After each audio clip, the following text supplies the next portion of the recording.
Hello guys, আমি মৃণাল 400-এ তোমাদেরকে স্বাগতম।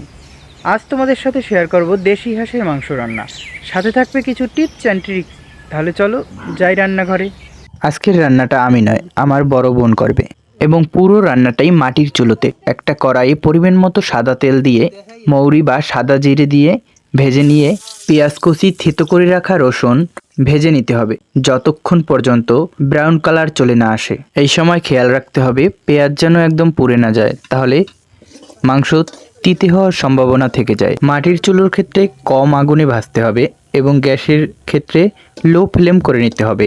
এতে করে কি হবে, পেঁয়াজটা পুড়ে যাওয়ার কোনো ভয় থাকবে না। কড়াইটা চুলো থেকে নামিয়ে পরিমাণ মতো লঙ্কা গুঁড়ো এবং হলুদ গুঁড়ো দিয়ে ভালোভাবে কষিয়ে নিতে হবে। এক্ষেত্রেও খেয়াল রাখতে হবে পুড়ে না যায়, খুব সাবধানতার সহিত কষিয়ে নিতে হবে।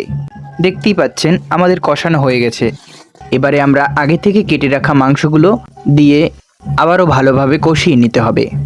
আমরা এখানে দেশি পাতি হাঁসের মাংস নিয়েছি, তাই অতটাও কষানোর প্রয়োজন হবে না। কিছুটা কষানো হয়ে গেছে, এবার আমরা এখানে নুন ব্যবহার করব। নুনটা কিন্তু পরিমাণ মতো দিতে হবে, না হয় মাংসের স্বাদ থাকবে না।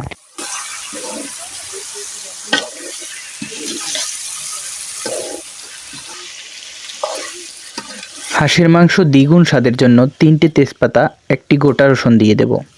দেখো মাংস কিন্তু তেল ছেড়ে দিয়েছে, তার মানে বুঝতে হবে আমাদের কষানো পুরো শেষ। এবার আমরা এখানে অ্যাড করব 1 বাটি কেটে রাখা আলু। আলুটা ব্যবহার করার পর আবার 2 মিনিট কষিয়ে নিতে হবে, তবে সামান্য একটু জল দিয়ে কষিয়ে নিতে হবে, না হয় মাংসটা অন্যরকম হয়ে যাবে।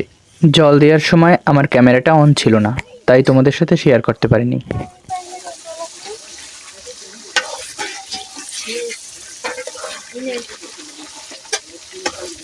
এবারে আমরা অ্যাড করব ঝোলের জন্য জল।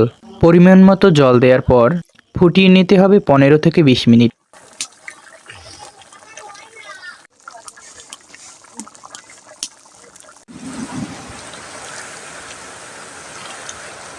চলে এলাম 20 মিনিট পর। এখন কড়াই চুলো থেকে নামিয়ে আগে থেকে বেটে রাখা গরম মশলা ছিটিয়ে নিলেই আজকের হাঁসের মাংস রান্না তৈরি। এই মশলাটা কিন্তু অবশ্যই ব্যবহার করতে হবে, নাইলে হাঁসের মাংসের স্বাদ বৃদ্ধি পাবে না। আমাদের ভিডিও ভালো লাগলে অবশ্যই লাইক, কমেন্ট এবং শেয়ার করে দিও।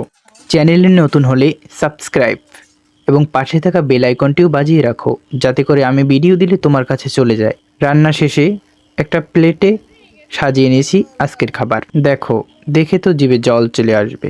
আজকের মতো এখানেই বিদায়, দেখা হবে নেক্সট ভিডিওতে। সৃষ্টিকর্তাকে স্মরণ করতে একবারও ভুলো না।